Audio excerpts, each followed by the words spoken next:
Bonjour tout le monde, bienvenue au premier podcast au cœur des Lions de l'organisation des Lions de Trois-Rivières. Je m'appelle Félix, coordonnateur aux communications et relations de presse avec les Lions. Et tout au long de la saison, on va accueillir des joueurs des Lions, des membres de l'organisation qui vont venir nous parler, oui, un petit peu de hockey évidemment, mais ils vont aussi nous parler de qui ils sont à l'extérieur de la glace, à l'extérieur de la patinoire, parce que tu sais, veux pas, oui, il y a le chandail des Lions, mais aussi la personne en dessous du chandail des Lions. Et aujourd'hui, premier épisode, à tout seigneur, tout honneur, on reçoit le gardien des Lions de Trois-Rivières, Zachary Aymon. Zach, salut! Allô? Comment ça va? Ça va super bien, toi? Là, ça va bien, écoute. Est-ce que tu t'en rends compte que tu es le premier, là? Ouais, pour être honnête, comment on dit ça? Je me sens un peu spécial. C'est un peu spécial. D'avoir reçu l'invitation, puis ça me fait plaisir d'être là. Écoute, tu sais, je t'avouerais qu'au début, je me disais, hey, on commence par qui? Parce que, tu sais, il y a tellement de gars intéressants dans l'équipe. Là, j'en parlais avec Laurence, ma collègue, puis on s'est dit, Zach, ça serait le fun. Tu sais, d'un, tu sais, c'est une personne que les gens aiment, que les gens connaissent. Puis avec tes 2 derniers matchs de la saison dernière, on s'entend pour dire que ça a aidé à faire booster un petit peu ta cote de popularité. Ouais. Puis en plus, ce que je trouve intéressant, c'est que les deux, on vient de la même région. Tu sais, je suis un petit gars du Bas-Saint-Laurent, tu es un petit gars du Bas-Saint-Laurent. Puis je me suis dit, écoute, je vais texter Zach, je vais dire, Zach, on commence avec toi. Mais justement, le Bas-Saint-Laurent, parce que tu sais, moi j'ai encore un attachement particulier à ma région. J'imagine que pour toi aussi, c'est la même chose, parce que tu sais, oui, Trois-Rivières, c'est beau, mais quand le fleuve est un petit peu plus long, tout le temps un petit peu plus le fun aussi. Là. Non, c'est sûr. En fait, je suis content d'apprendre justement que tu viens du Bas-Saint-Laurent. Mm-hmm. Tu me l'apprends, mais non, je pense que c'est tout au long de ma vie, je vais avoir un sentiment d'appartenance là-bas. Puis non, je pense que c'est certain que je passe peut-être pas autant de temps que je le souhaite des fois Mm-hmm. là-bas, mais c'est sûr que quand j'y retourne, ça fait du bien. Puis c'est le fun de voir ce coin-là de pays, mais aussi de voir tout mon monde. Ouais, puis, tu sais, avec le hockey, j'imagine que tu es parti probablement très, très jeune, tu sais, de ta région natale. Ouais, quand même. Tu sais, je veux dire, à la base, je viens de Saint-Cyprien, qui est un petit village d'environ 1000 personnes, environ à 40 minutes de Rivière-du-Loup. OK. Donc, tu sais, j'ai commencé à jouer au hockey, j'habitais à Saint-Cyprien. Je pense que j'ai déménagé à Rivière-du-Loup là, vers l'âge de 12-13 ans. Justement, j'ai commencé à aller à l'école à Rivière-du-Loup en raison du hockey. Puis par la suite, là, vraiment, je suis parti du Bas-Saint-Laurent. Euh, je pense que j'avais 17 ans là, quand je suis allé junior majeur à Rouyn-Noranda.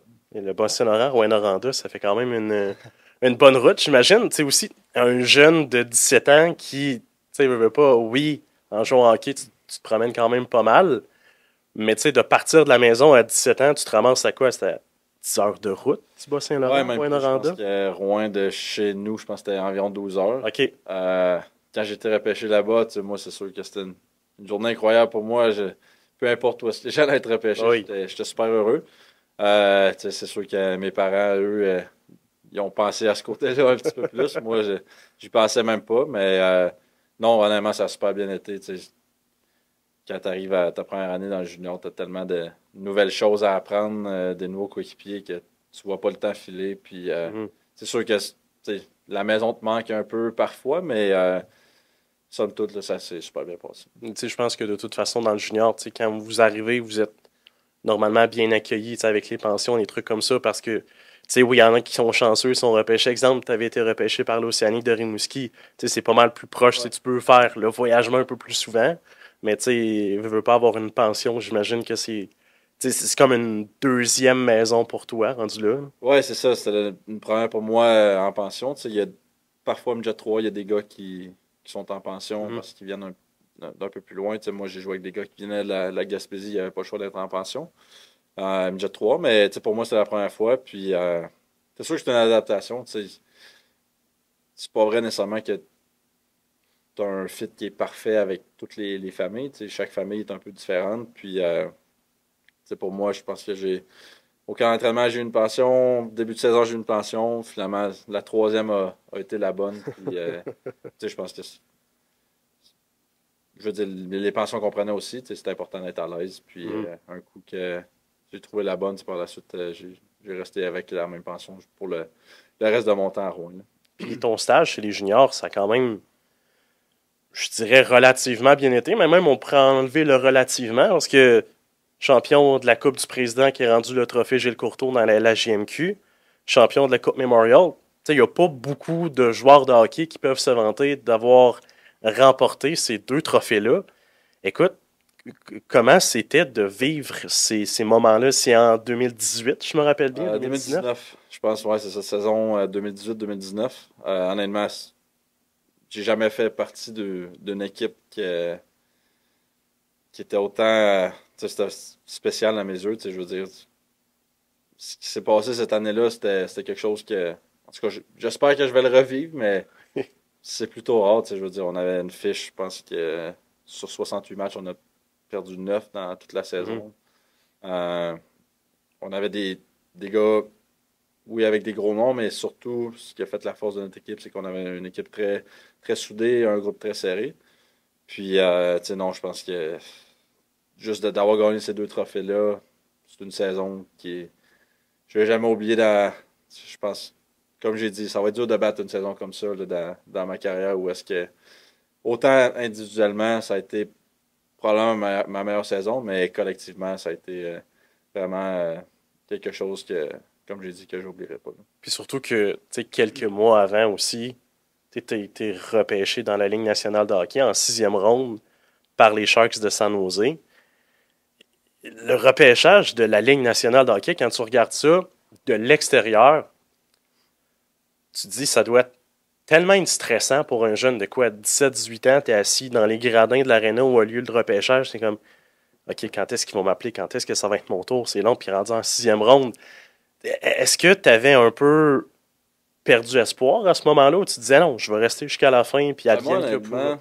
de mon côté, je n'étais pas on va dire un espoir qui devait être repêché très tôt. Donc, en fait, j'allais là, puis oui, j'avais quand même des bonnes chances d'être repêché, mais même il y avait quand même une possibilité que je ne sois pas repêché. Donc, c'est sûr que j'y allais peut-être avec un petit peu moins d'attente que, par exemple, un espoir de premier plan, on va dire. Ouais.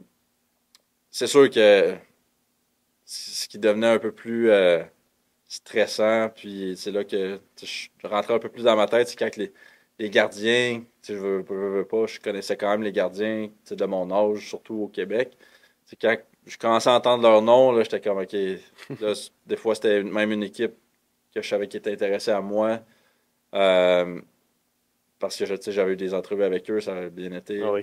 Puis là, je voyais qu'ils repêchaient un gardien, là, c'était comme, OK, probablement que ce sera pas eux. Puis finalement, c'est ça, quand j'ai entendu mon nom, c'est comme, honnêtement, même encore aujourd'hui, j'ai comme un petit blackout là, de 30 secondes que Mhm.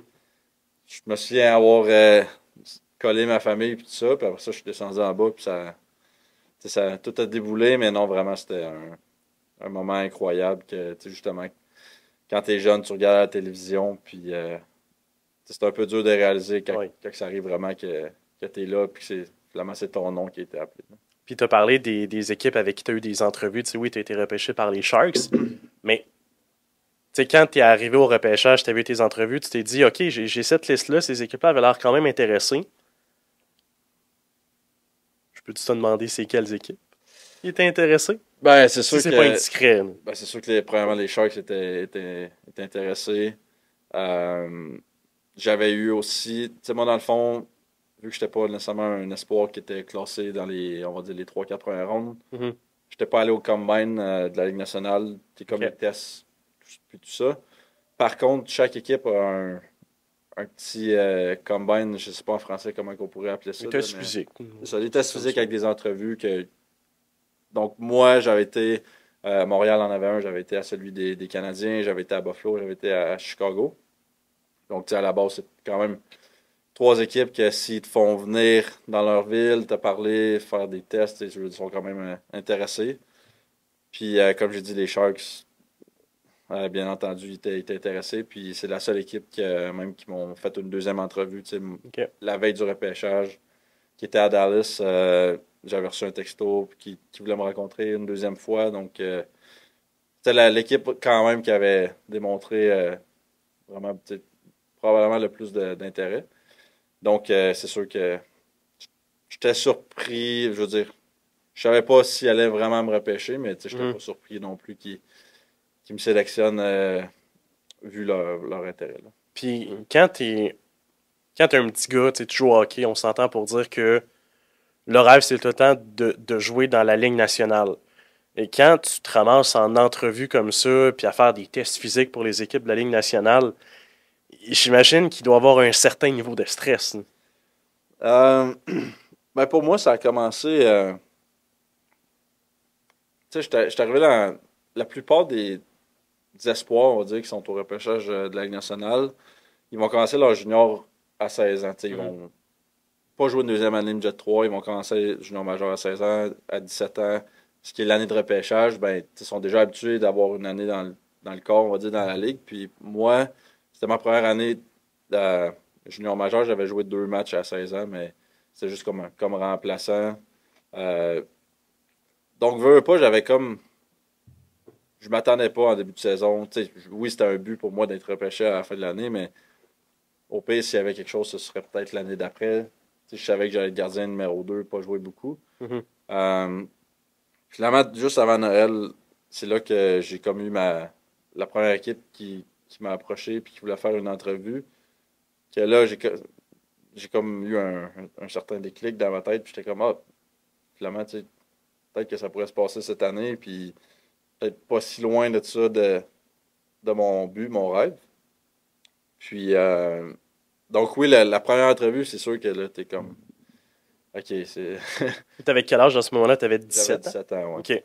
Puis, mais tu sais, je me suis rappelé par la suite toutes les entrevues que j'avais faites pour le repêchage junior majeur, qui est quand même vraiment similaire. Mhm. Tu sais, je veux dire, oui, c'est un autre niveau, mais ça reste, les questions sont similaires. Puis, à la base, il fallait juste, tu sais, tout ce que les équipes veulent, c'est jaser avec toi, savoir un peu quel genre de personne que t'es, puis c'est même pas nécessairement le côté hockey, c'est plus le côté humain qu'ils veulent voir. Donc, à partir de là, ça a vraiment commencé à moins me stresser quand j'ai compris ça. Tu sais, j'allais en entrevue, j'étais juste naturel, puis souvent, j'avais des bons commentaires. Tu sais, ça se passait bien, j'étais calme, puis Mhm. je jasais avec les gens. Puis je pense que justement, c'était bénéfique pour moi. Tu sais, les équipes qui voulaient me rencontrer, puis jaser avec moi, souvent, c'était un plus pour moi que de juste me voir sur la glace parce que, comme j'ai dit, tu sais, j'étais gardien numéro 2. Souvent, tu sais, par exemple, les dépisteurs pouvaient venir à Blainville. Tu sais, ils venaient en avion à Montréal, puis le match à Blainville, probablement que c'est pas moi qui jouais, fait Ouais. qu'ils ne pouvaient pas nécessairement me voir. Donc, c'est sûr que quand j'avais des entrevues, tu sais, moi, j'étais content, puis après ça, tu sais, ça me stressait plus. Je faisais juste être naturel, puis non, je pense que c'était OK. positif pour moi. Puis on voit souvent passer, tu sais, dans le temps du combine, des joueurs qui parlent à telle équipe me posait des questions, mais tu sais, c'était vraiment des questions bizarres. Ouais. Dans tes entrevues, est-ce que ça t'est arrivé d'avoir des questions, disons, peut-être un peu plus étranges ou déstabilisantes? J'ai eu des questions bizarres, ça n'a pas été si pire, mais j'ai eu un. C'est drôle parce que c'est avec San Jose que c'est arrivé, mais il y a un monsieur dans l'organisation que ça fait vraiment longtemps qu'il est là, puis lui, il est un peu là pour te défier.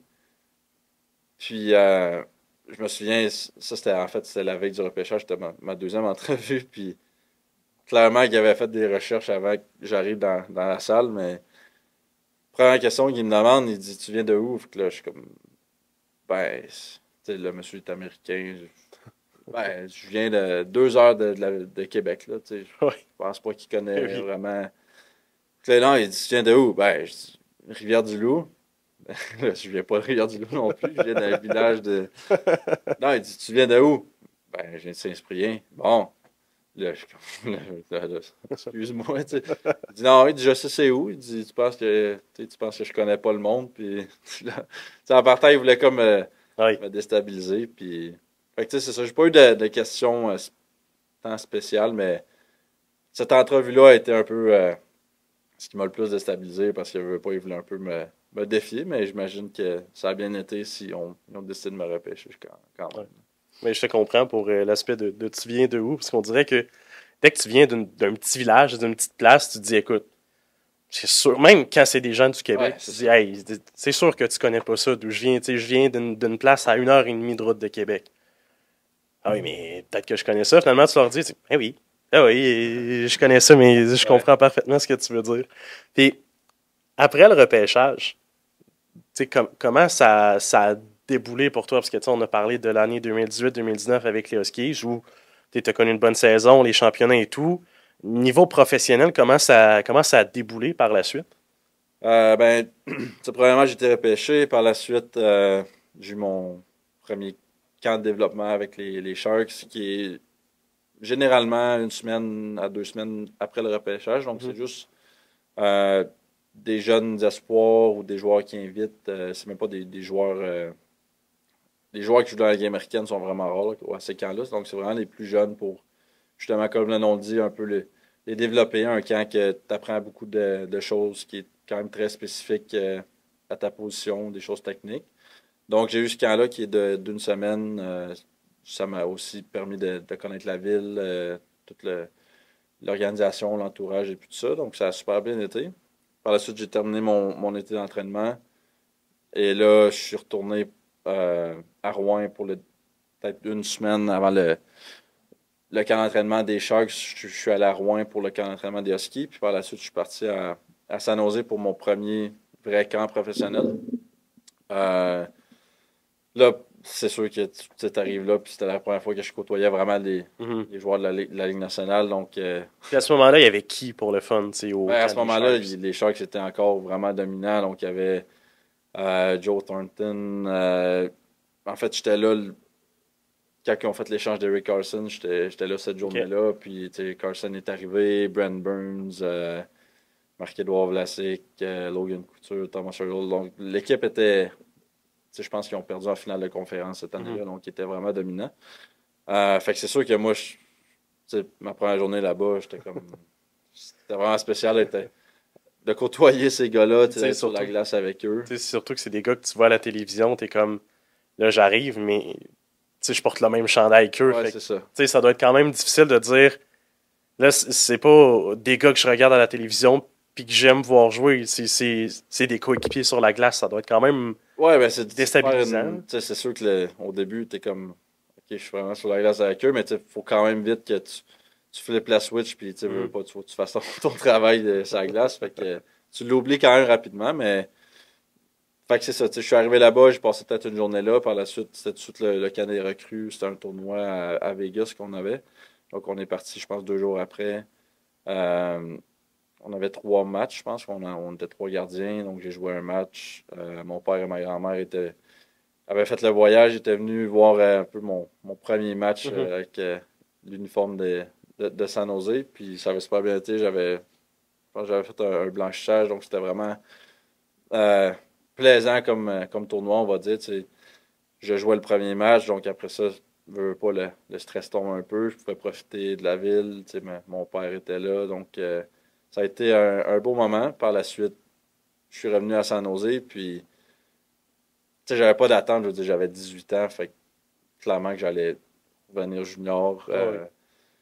Fait que tu sais, mon temps là-bas était un peu compté. J'essayais juste de profiter, puis il y a 1 semaine qui passe, puis tu sais, vraiment, ça allait vraiment, vraiment bien. Tu sais, on dirait que j'avais comme aucune. Tu sais, comme j'ai dit, je savais que je revenais junior, j'avais aucune pression.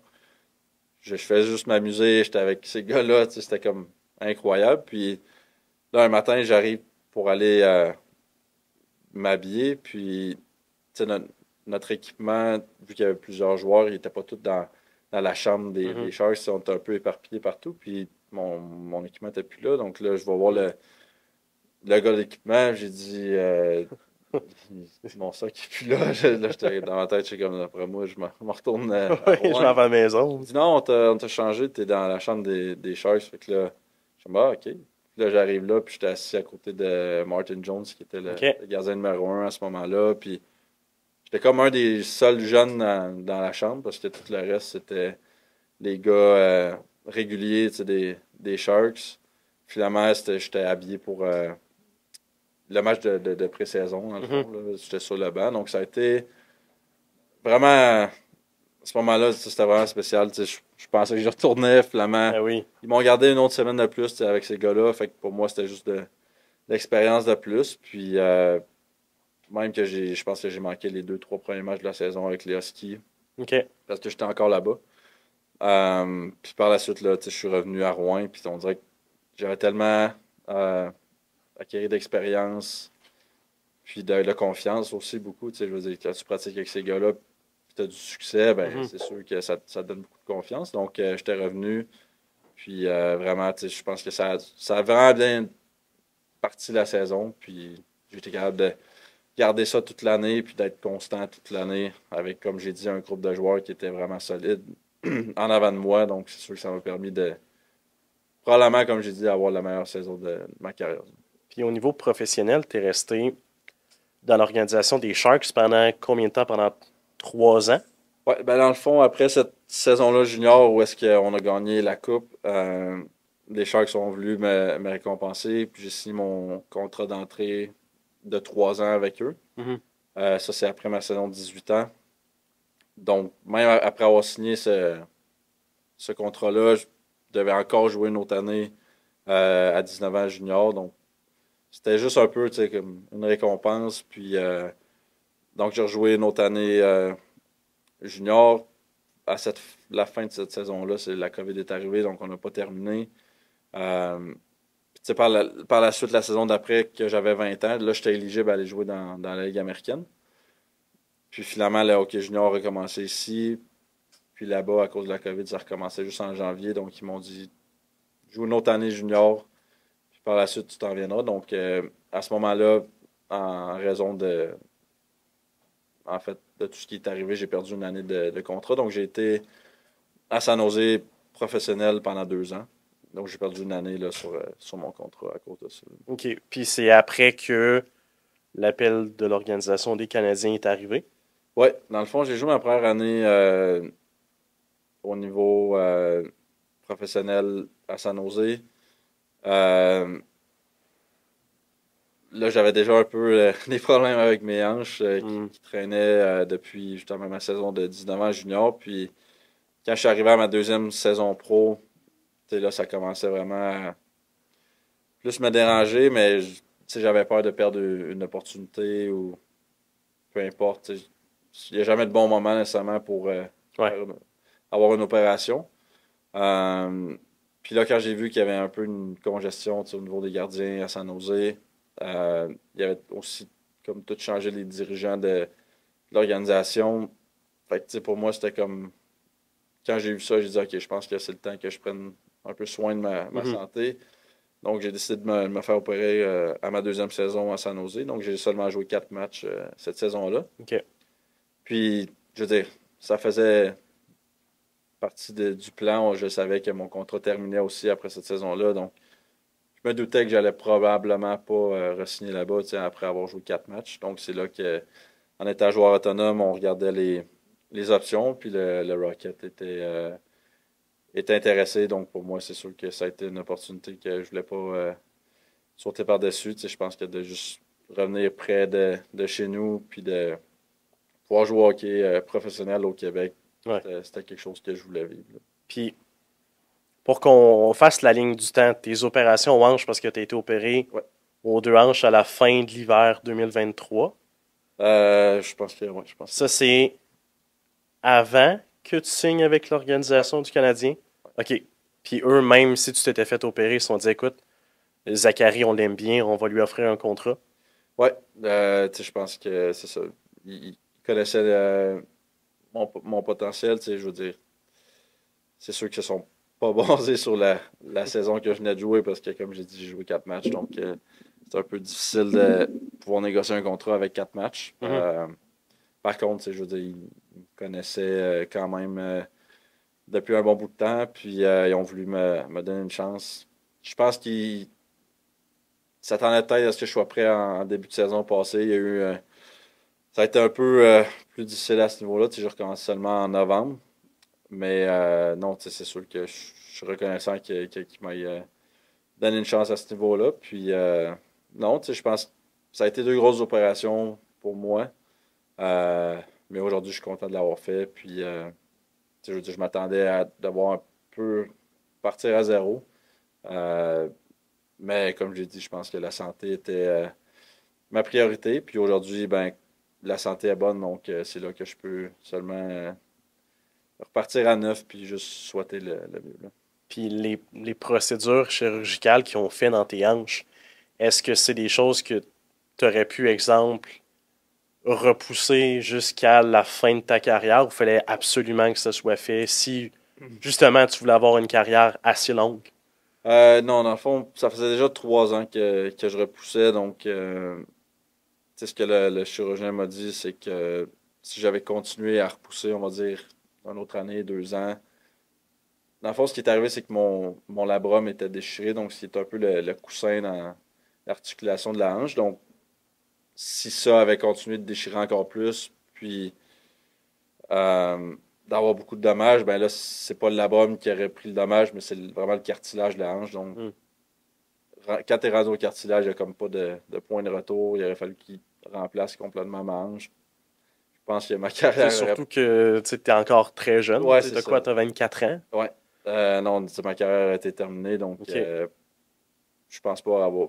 J'aurais pu garder les buts encore après ça. Donc pour moi, c'était comme le moment que je devais le faire. Comme je dis, je repoussais déjà ça depuis Mhm. 3 ans. Donc c'était pas facile de prendre la décision de le faire, mais comme j'ai dit aujourd'hui, je suis content de l'avoir fait. Tu sais, finalement, tu as quand même réussi à signer avec l'Organisation des Canadiens de Montréal. Tu sais, tu joues au hockey professionnel pratiquement plus proche de la maison que quand tu étais dans le junior. Fait que, tu sais, j'imagine que pour toi, finalement, c'est une situation qui est gagnante, c'est que tu n'en retires que du Ouais, positif. vraiment. Là. Tu sais, honnêtement, l'année passée, mon premier match, ça a été un peu spécial pour moi parce que je me souviens quand je jouais à Rouen, si par exemple je devais jouer à Shawinigan, ben, ma famille venait parce que Ouais, super, tu sais, c'était proche ben oui.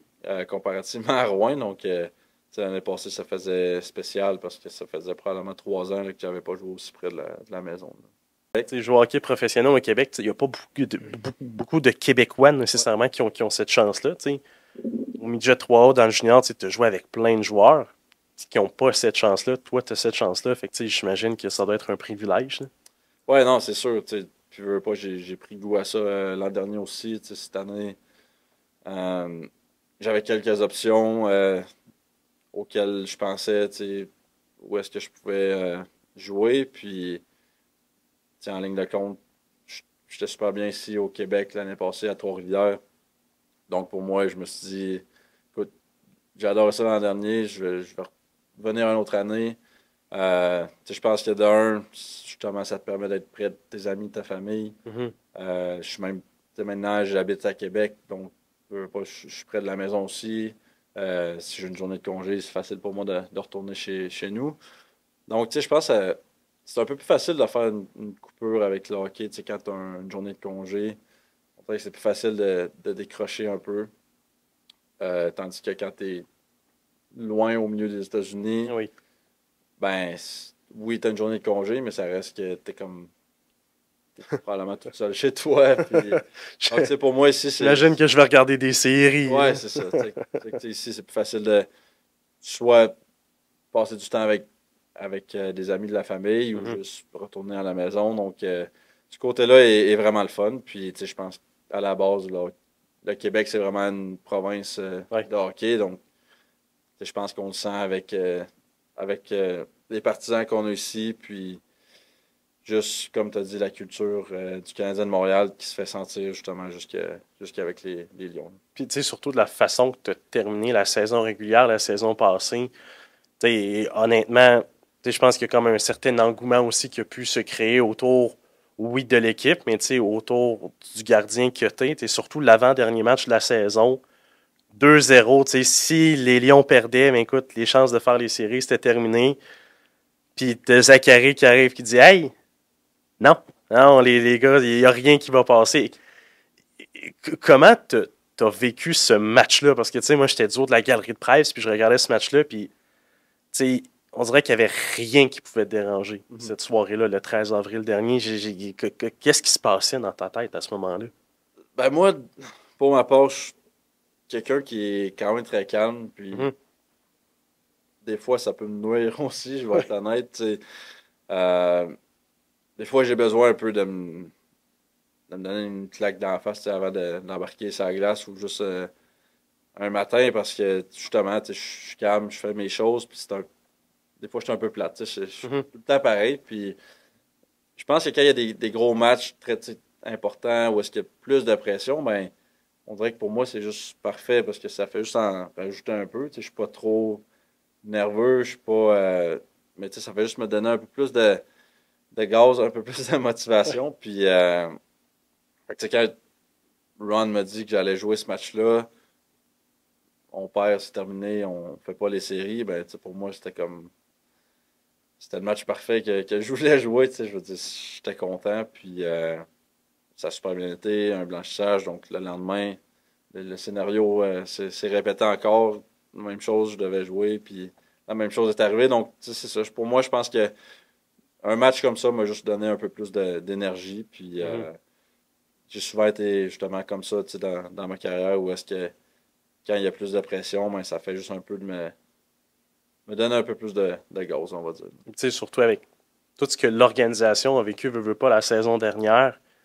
Tu sais, de voir ça se produire, tu sais, si... honnêtement, si on avait pu écrire un livre avec une fin parfaite, ça aurait pu être ça. C'est sûr que, bon, se rendre en finale de la Coupe Kelly Ouais. puis remporter le trophée, ça aurait été encore plus parfait. Mais écoute, tu sais, déjà là, de réussir à faire les séries éliminatoires quand même de façon aussi brillante que ça, tu sais, je pense que, tu sais, il y a beaucoup de gens qui tenaient à le saluer.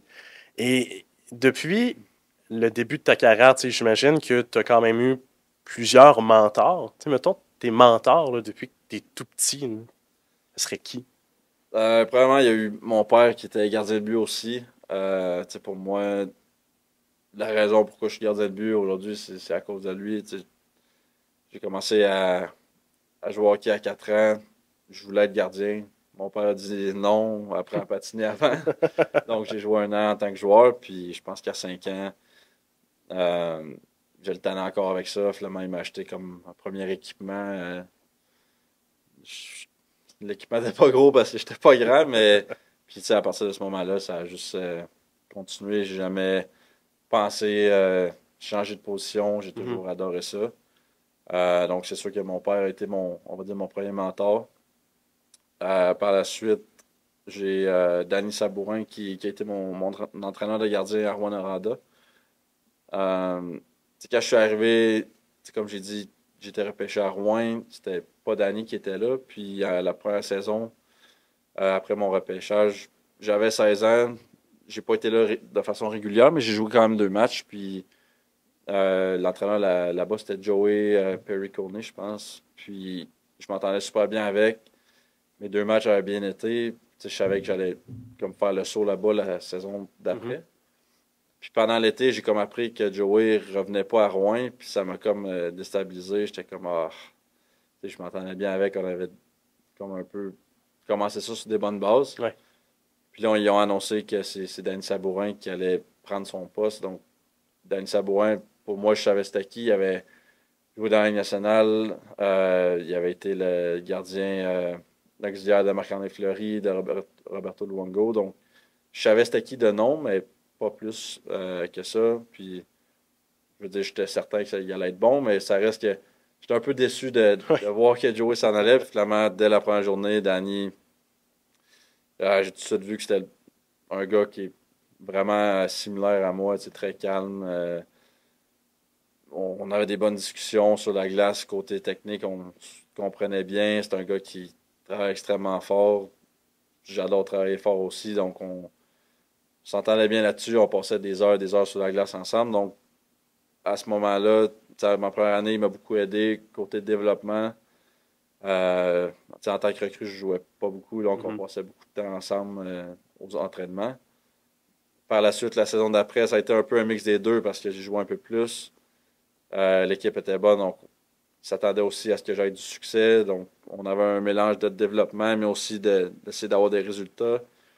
Ça a super bien été. On a gagné. Danny est resté encore une autre année à 19 ans, où est-ce que là, j'ai pris le poste de gardien numéro un, vraiment. Euh, donc, tu sais, vraiment, il m'a suivi dans tout mon cheminement junior. Puis, pour terminer, en plus, tu sais, les Sharks adoraient son travail avec moi. Donc, ils ont offert un contrat dans la Ligue américaine à San Jose. OK. Donc, quand j'ai fait le saut chez les professionnels, ben, il était aussi à San Jose avec moi. Donc, je pense qu'en tout, j'ai passé 5 ans avec lui. Puis, tu sais, vraiment, à chaque été, on se revoit, on travaille ensemble. On se tient au courant aussi tout au long de la saison. Donc, tu sais, pour moi, ça a vraiment été probablement mon plus grand mentor. Puis sinon, un autre mentor important pour moi était Samuel Harvey, qui était on va dire, le gardien numéro 1 à Rouen quand moi, à mes 2 premières années. Mhm. Tu sais, quand tu es jeune, tu rentres dans la ligue, tu as beaucoup de choses à apprendre. Donc, pour moi, c'était facile de le regarder travailler, d'apprendre des choses. Puis en plus, c'est un gars incroyable. C'est un de mes meilleurs amis encore aujourd'hui. Euh, Puis tu sais, je pense que on avait une certaine compétition sur la glace, veut pas, parce que les deux, on voulait jouer le plus de matchs possible. Les deux, on avait du succès. Mais en dehors de la glace, vraiment, le lien qu'on avait puis qu'on a encore aujourd'hui est très spécial. Là, je pense que c'est le temps qu'on sorte un petit peu du hockey, parce que tu sais, on a parlé pas mal de tout ton parcours, de tes opérations et où. Mais tantôt, tu as parlé des journées de congé. Là, je n'ai pas le choix de te poser la question. C'est quoi ton day off parfait? Day off parfait. Premièrement, je suis un gars qui adore le café. J'adore justement on va dire les coffee shops. Donc, Mhm. j'aime aller prendre un café, commencer ma journée comme ça. Je pense que c'est quelque chose que j'aime bien. Sinon, bon, j'aime regarder le football. J'adore le tennis, qui a été un de mes sports. Enfin, encore aujourd'hui, c'est un de mes sports favoris. Tu sais, je pense que j'ai eu de la misère même un peu à choisir entre le tennis et le Ah ouais? hockey. J'ai dû arrêter de jouer au tennis à l'âge de, je pense que c'est 14 ans, OK. où est-ce que ça devenait un peu plus sérieux dans chaque sport. Puis c'était dur pour moi d'être capable de jumeler les deux. Tu sais. En plus, malheureusement, au Bas-Saint-Laurent, l'hiver, c'était dur de jouer au tennis. Donc, ça a quand même pesé beaucoup dans la balance, tu sais, avoir été dans un plus grand centre Mhm. avec des courts de tennis intérieurs. Peut-être que j'aurais. Qui sait, peut-être que ma décision aurait été différente, mais c'est ça. Vers 14 ans, là, j'ai vraiment pris la décision d'arrêter. Plus le tennis, tu sais, je joue encore aujourd'hui de façon vraiment plus récréative. Mhm. Mais donc, c'est sûr que si je peux aller jouer pendant une journée de congé ou si je peux regarder le tennis, ça reste une belle journée pour moi. Puis sinon, j'adore aussi jouer au Xbox avec les gars. On joue à NHL. On a notre équipe. Moi, je suis défenseur droite. Donc, Ah ouais, t'es même pas gardien. non, non, non. Non, par exemple, c'est une journée de congé. Il faut quand même que je change de rôle. Mais non, tu sais, je pense que c'est le fun. Ça nous permet d'avoir du fun ensemble sans nécessairement être à l'arène. Là, ma prochaine question, en fait, je vais te parler de tes passions. Mais tu sais, tu as parlé du tennis, tu as parlé de regarder le football, d'aller chercher le café. Tu as pas mal déjà répondu, mais tu sais, j'ai pas le choix de t'en parler. Tu as dit, t'es un grand fan de football, je suis un grand fan de football aussi. Tu prends pour quelle équipe? Ben là, ça paraît facile à répondre parce que. Non, dis-moi pas les Pats. Non, non, non, non. Non. Non, mais j'adore les Lions de Détroit. Ah, ben oui. D'un, sont excellents, mais j'aime vraiment leur entraîneur aussi. Tu sais, je pense que c'est une équipe qui a beaucoup de talent, mais juste. J'écoute leur entraîneur parler, puis j'ai envie d'être sur le terrain, moi aussi. Là. Tu sais, c'est vraiment une équipe qui a de la drive, qui travaille fort, puis en plus, ils sont très talentueux. Donc, je pense que c'est une équipe que j'aime bien suivre. OK. OK. Puis, est-ce que tu as déjà joué un petit peu au Non, football ou c'était vraiment tennis et hockey? j'ai toujours écouté le football, mais à la base, j'étais pas. Aujourd'hui, j'étais quand même un grand bonhomme, mais plus jeune, j'étais pas nécessairement le plus grand, le plus gros. Ah Fait ouais? que, je pense pas que ça a été une bonne idée que je joue au football. Puis, tu sais, comme je jouais déjà beaucoup au tennis, j'ai joué un peu au soccer plus jeune. Donc, puis, tu sais, encore une fois, chez nous, le football était Ouais. plus rare. Là, donc, j'ai jamais joué au football. Puis, mettons, à part le sport, là, puis le café, qu'est-ce qu'il y a dans ta J'adore vie? la musique. La musique? Ah ouais? J'aime pratiquement tous les genres de musique. OK. Si t'avais à me faire, mettons, ton top 3 de tes artistes préférés. OK. Là, c'est sûr que c'est un peu garoché sur le Non, coin de la table, là, mais je Merci vais te avec tester. Post Malone. OK. ça serait mon numéro 1. Je pense qu'il est vraiment. Versatile beaucoup. Ouais, c'est ça. Es-tu allé voir son show sur les plaines cet été? Ouais, j'étais là. Moi aussi, j'étais là, c'était incroyable. Ouais, c'était vraiment. C'était vraiment très complètement bon. fou.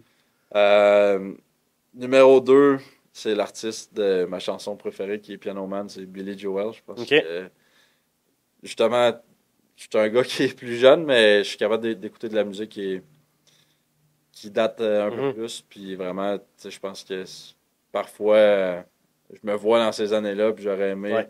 pouvoir vivre dans ces années-là, puis justement entendre de la musique comme ça. Puis le numéro 3, il est plus dur.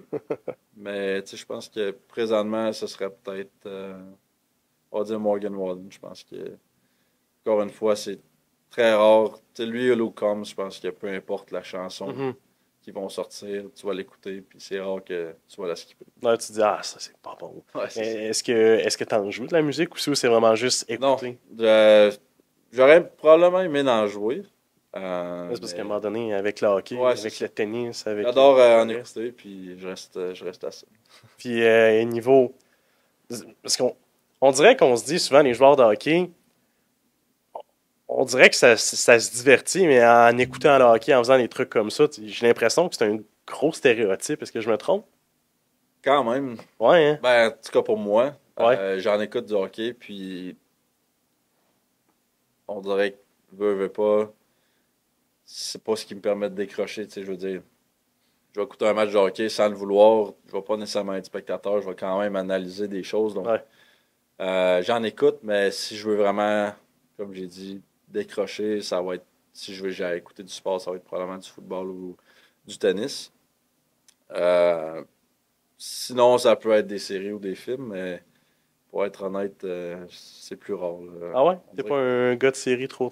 j'ai de la misère à embarquer un peu, ça me fait peur aussi. Tu sais, je veux dire, il y a quand même beaucoup de séries qui sont capables de t'accrocher comme il faut, donc j'essaie de me tenir loin, mais c'est sûr que j'en ai quand même écouté, là, mais j'aime mieux quand même écouter le sport que Ok. Ok. Ben écoute, Zach, c'était bien le fun. Un gros merci. yes, merci à La toi. glace est brisée. Oui, C'était bien intéressant. Puis écoute, c'est vraiment le fun de voir tu sais, ton parcours d'un petit gars du Bas-Saint-Laurent qui se ramasse à San Jose, finalement qui revient proche de la maison. Pour vrai, c'était vraiment intéressant. Gros merci. ben, ça fait plaisir, merci à toi. Merci, Zach.